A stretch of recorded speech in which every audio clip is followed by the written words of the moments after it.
Hello, and welcome everyone. Uh, my book, When You Can't Believe Your Eyes, Vision Loss and Personal Recovery, is now nearly 5 years old. And as you can well believe, a book for people who can't easily read print, or maybe can't read print at all, even though there are actually 3 accessible versions of the book, is going to take a while to gain recognition.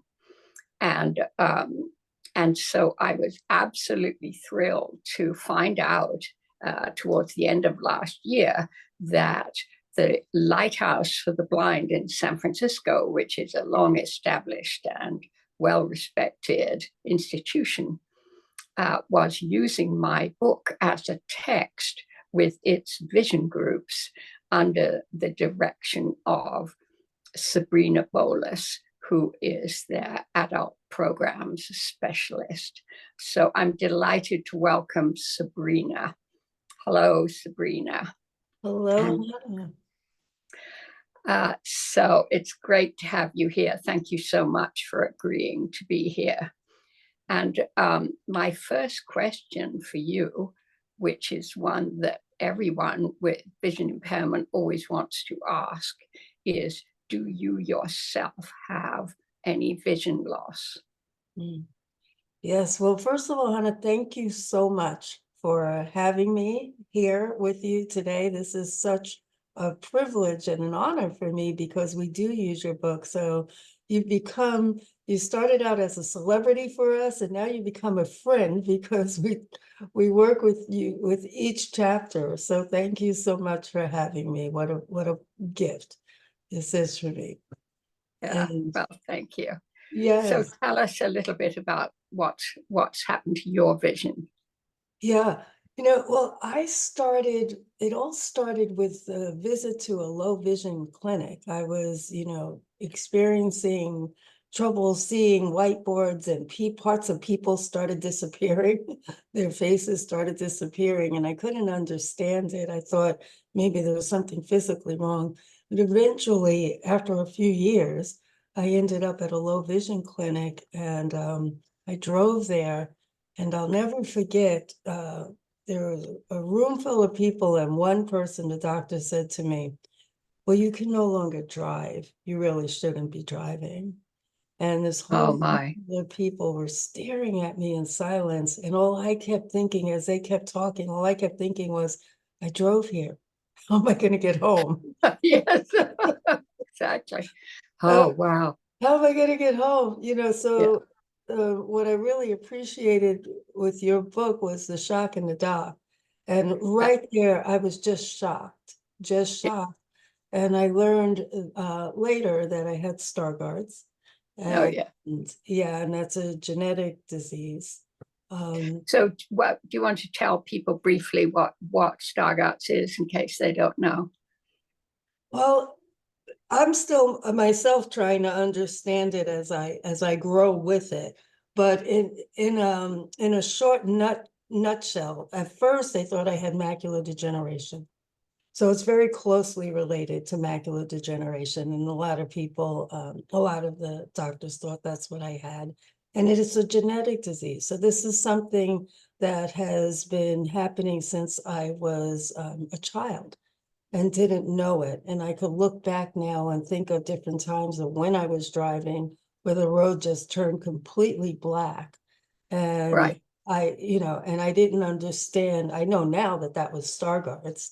But at that point, I didn't understand. So it's different for everyone, of course, right? So it could either be a very slow moving eye disease, or you might feel that it's a quick onset when you get the diagnosis. So that's what was happening for me. It was a very slow moving disease, very closely related to macular degeneration. Yes. Well, good. I'm glad it was slow moving anyway. So I wanted to ask you, so the adult programs, which at the Lighthouse, which are called the vision groups, I think. Who do they serve? They serve people like me and you. They serve people who walk into the doctor's office and are told that they can no longer drive. Oh, yeah. These are people who have vision loss either later on in life or were born with vision changes or vision loss. And these are people who sometimes get up in the morning and open their eyes and see nothing. Yeah. Wow. And become very frightened and wonder, what am I to do today, tomorrow, and with the rest of my life? I remember meeting someone in a low vision support group that I attend for my own self who said, I just want to learn how to be blind.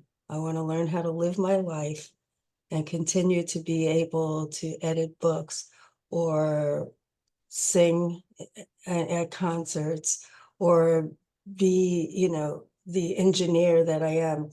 And it's also people, like I said, who were born without vision, who were born blind and are learning to socialize again, especially after the pandemic.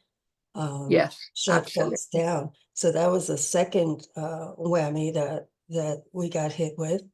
And so one of the things that I really enjoy about your book and what people really enjoy about your book is it talks about daily living. It talks about how to socialize again. And I use the word again because a lot of times, and this is what I hear from the group and also from myself, isolation is one of the first things that I did, is to shut down and just, be afraid. Yes, oh, quite.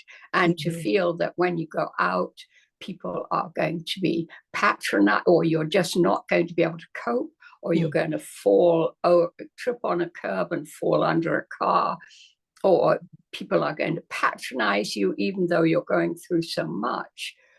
Or they're going to tell you how courageous you are, which is not helpful, though Yeah. it may be true, of course. Um, so you have to kind of gain a whole piece of confidence, quite a deep sort of confidence to go out into the world and deal with it. Yes, yes. And something that you write in your book, which really is just one of the best instructions that I received.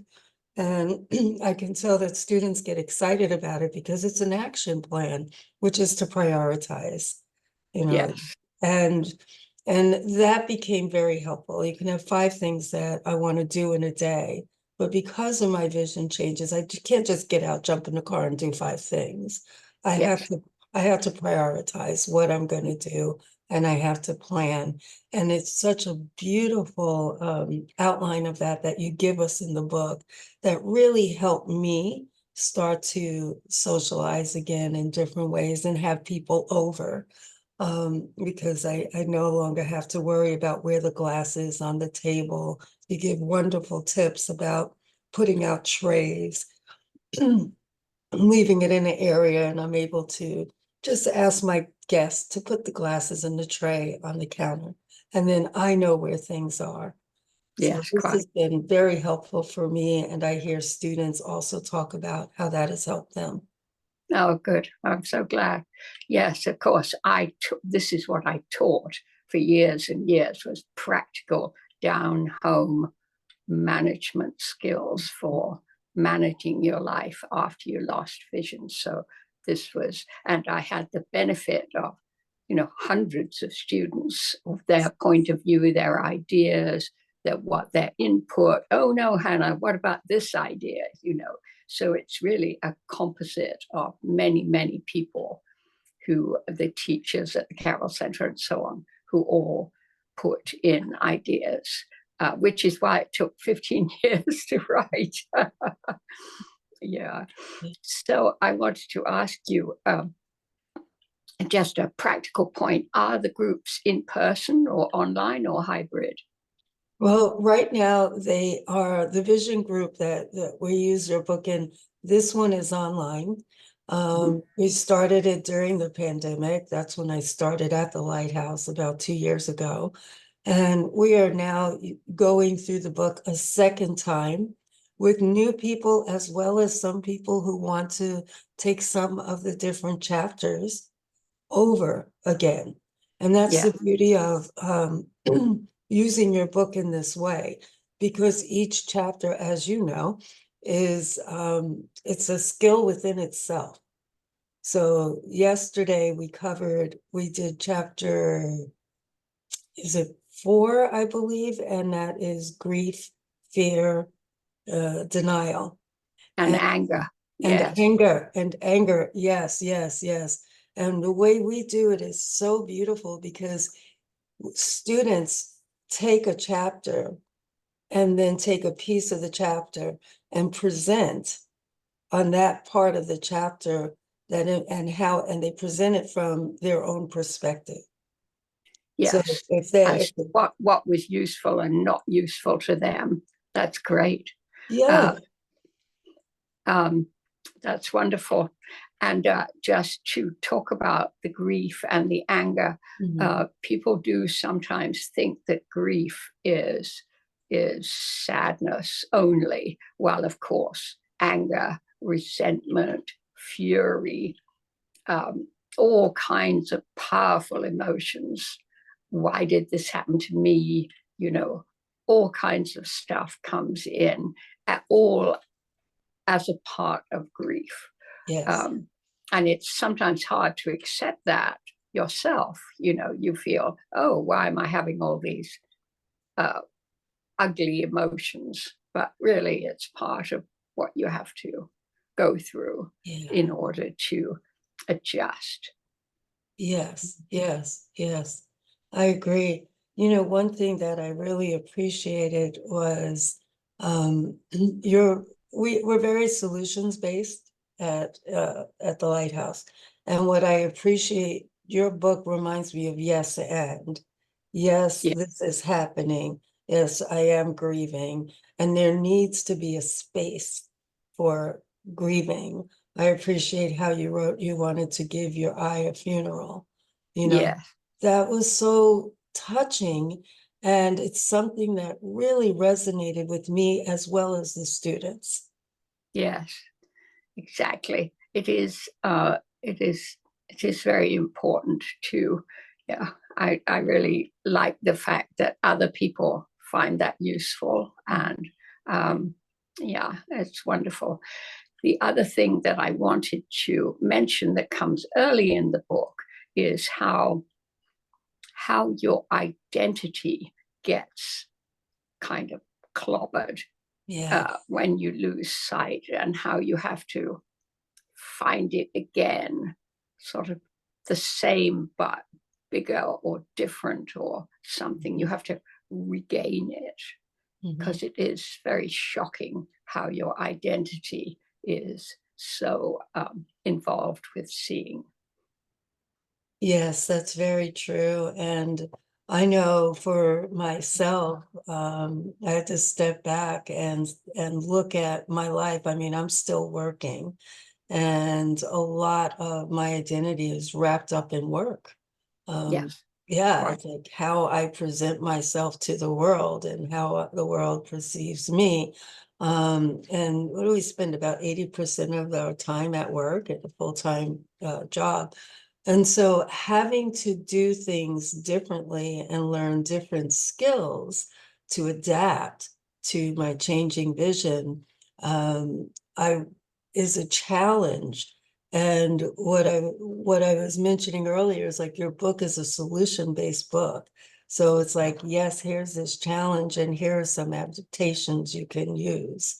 Yes, And yes, and even when I talk to the students, I mean, we have people who are doctors and lawyers and teachers and things where they're always using technology. We have artists who, paint and draw and write. These are things that are very visual. yes, indeed. And Yeah. and there are people who have lost their jobs Oh, because, yes, many, I'm right? afraid. many have lost their jobs. So when you're talking about identity, you're talking about really having to sometimes reinvent yourself. I mean, if you're a truck driver, you can no longer drive your truck. What do Yeah, you do right. now? And what I appreciate about the book and what I appreciate about the Lighthouse is that there are ways to adapt, and there are also ways to help find new things about ourselves, to work on the other strengths that we have within us Yeah, to be able absolutely. to transform. Yes. And this whole issue can be particularly difficult for older adults, who, of course, are the majority of people Yes. losing sight. 65, 70, 75% of people losing sight are in their senior years. Yeah. And then what can happen is that you lose your feeling of equality, of adult competence, Yeah. and you can have younger family taking over, or even a spouse or a partner trying to take over from you. And so that you have to find a way to keep up being active and contributing, but differently. And that's a whole job of work right there, doing It that is. work. It is, because we're not only just talking about what we need to do or what I need to do, it's also talking about I have to now teach and educate the Yes, people around me. Um, yes, just, and it's important, if I put the jar of mayonnaise here on this shelf, please leave it on this shelf, because yeah, if you move it, I yeah, won't know where it is. yeah, exactly. And if you leave it out, out is one of those phrases that sighted people use. Oh, I Yeah, left it out. I left it out. No, don't leave it out. Put it Yeah, back where it lives. put it back Get up where it and lives. find it. Yeah, yeah. Um, So yeah, I exactly. will So you've got say, to do all this coaching, but without coming across as too aggressive or yeah, too bossy. It's quite a piece of diplomacy. yeah, yeah. I appreciate in your book how you talk about that, and how we talk about we got to also consider and understand the sighted person that we're living with, or in relationship with, that they don't know a lot, and this is a change for them as well. It's not just Yes, a change for me; it's a change for yes, people in my exactly. life. Yeah, Yeah. and what I'm finding is people are giving your book to their family members and to their Oh, good. friends, because that's a very easy way to start the discussion. Yes. Oh, good. I'm so glad. That's what I hoped, is that it would be useful to family and friends as well. Mhm. I'm very interested to know how you found my book. Yeah, yeah. I started at the Lighthouse about 2 years ago, and like I said, I was very lucky. After my diagnosis, I actually, through the Department of Rehabilitation, went to the Lighthouse's employment immersion program. And so that's how I ended up at the Lighthouse. And once I got there, we started with Maya Scott, who's one of my great colleagues. She and I started together, and we did we held listening tours with the students. And for about 4 weeks, we listened to what the students needed, who they were, what would be helpful for them, what was missing, all those great things. Yeah, And then we started looking at book studies, because yeah, a lot of them love to read, a lot of them love to write. And the greatest thing that we figured out is we're all storytellers. We all have right. stories to tell. And so when I started researching a book that can help us tell these stories, came across your book. I believe it was either, and I don't remember exactly where, but it was either the Vision Aware site, or there was another site from an organization. I think I have the name of it here, which is no longer, I believe, in existence. the National Association for Visually Handicapped. Oh, yes, right. And they had a list of resources, and I think I saw your book on both of those. I ordered it and I was blown away. I was like, she's talking to me. You know, I remember reading it, I got very emotional. And I remember the very first class we had with the book was an introduction. And then one woman said, I'll do chapter 1. And her Right. very first words were, and I quote, I wish this was around when I first got diagnosed. Yes, me too. Oh, Right? yeah. Yes. Yeah. Yeah. Yeah. It would So have it been was, so helpful because it kind of releases things in you that you don't know are there yet because it's so new and so shocking. And it's you can't know this stuff until later, sort of thing. So it's yeah. really helpful if somebody opens it up for you. Yes, yes. And that was, you know, so that was a gift. That was a gift. And the first year, the excitement, and even this year, the excitement around this book study is, like you said, you don't know what you don't know. Right. And I can see like the light coming on, or I could feel the energy as people are talking about, oh my gosh, this is so true. I'm experiencing this right now. Or, you know, oh, I'm so glad that there's like a somewhat of a roadmap to help me through this one situation. Right. Yeah. Yeah, which is really good. Well, that's great. And really, you've been so great talking about it that I'm coming to my last question, which is I've run vision groups in the past in Massachusetts, and what would happen a lot is people would need to talk about their own circumstance, their own particular difficulty. And I wondered how that fitted with having, so you have this system where one or two people talk about a particular chapter, right? Yes. But what happens to the other participants who want to say something or want to tell you a long story about how this relates to them? Mhm. There is space for that. So there are only the most we'll have are 2 speakers per chapter, especially the longer chapters. And so they'll give one person will speak, and then we open it up for discussion. Right, And we always promote I statements. So what I ask students are, you know, pretty much not to crosstalk, because whatever is true for one person is true for them. So we're not there to fix or to change anyone in that way. And please speak from your own perspective. So yeah, that's when students get to share their perspective, their stories from that place. yes, And then that's the way it goes. So we have a speaker, open discussion, another speaker, open discussion, and then everyone gets to share.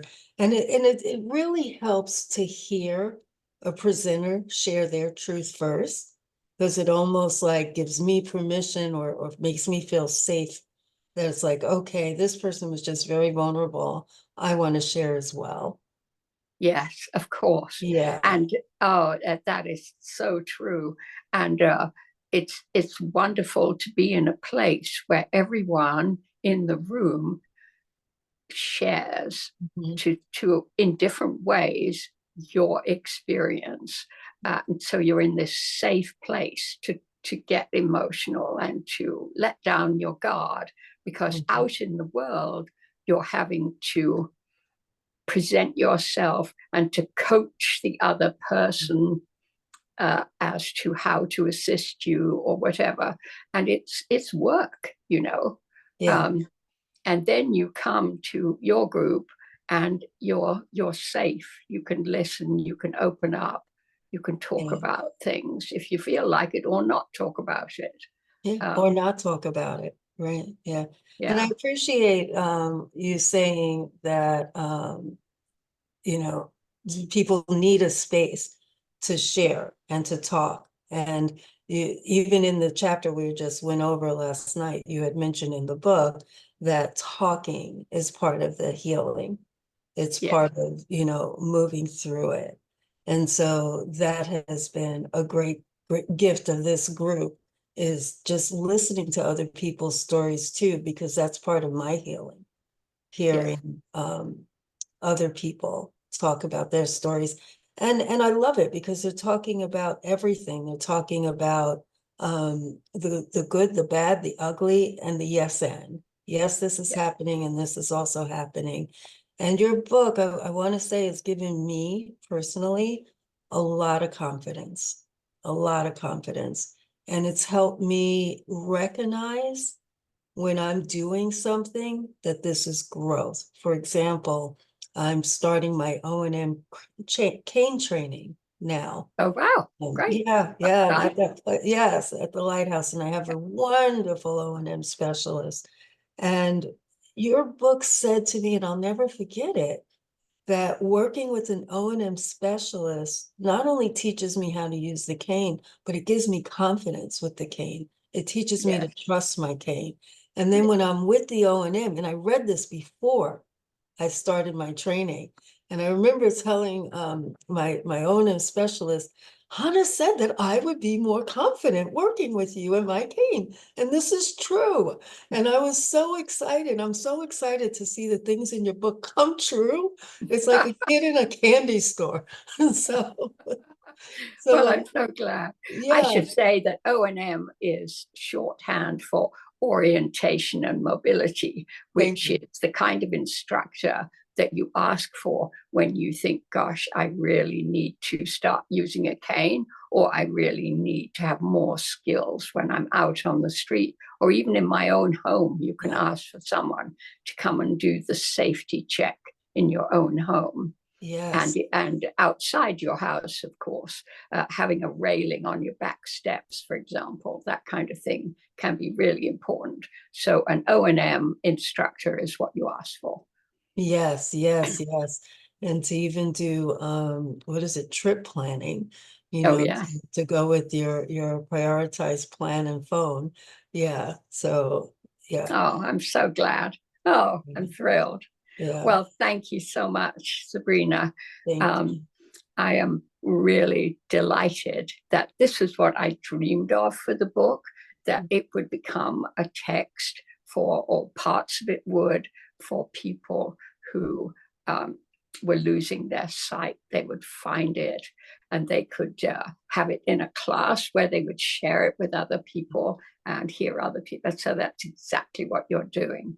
And so I am just deeply glad and grateful and also thrilled.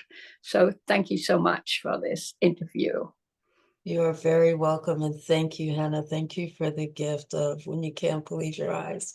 Oh, It really is something that has just been a very important part of my life.